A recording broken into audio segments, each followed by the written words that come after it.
Keel is a very peculiar word. It comes from shipbuilding. Now, I would recommend you that you pause the video here and read the entire meaning. Try reading it and try making sense of what the meaning is. Pause the video here.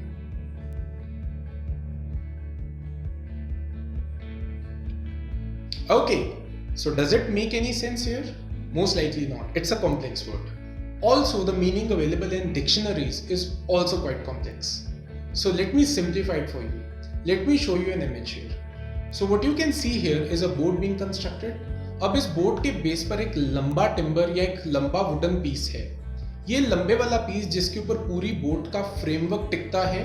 This lengthwise timber or steel structure along with the base of the boat supporting the framework of the whole boat is called keel.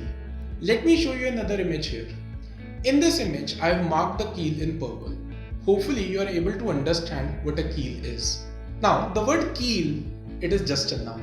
It is not that important. What's really important here are the two expressions derived from the word keel. To lay the keel and keeled over.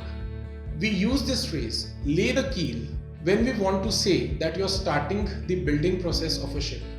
We also use it in a more general way to say that we are starting something new. So to lay the keel is to start a new project. For example, the Navy chief was invited as the chief guest for keel laying ceremony of the proposed new frigate. Another phrase here was keeled over. Let's have a clipping here.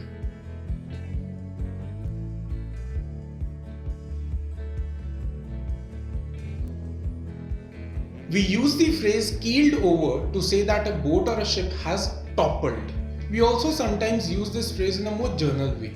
For example, after his divorce, his life keeled over. Hopefully, we are getting the meaning of both the phrases here. I'm a OG boy. Know that they ride or die. I keep boys by my seat, boy. Know that they ride or die.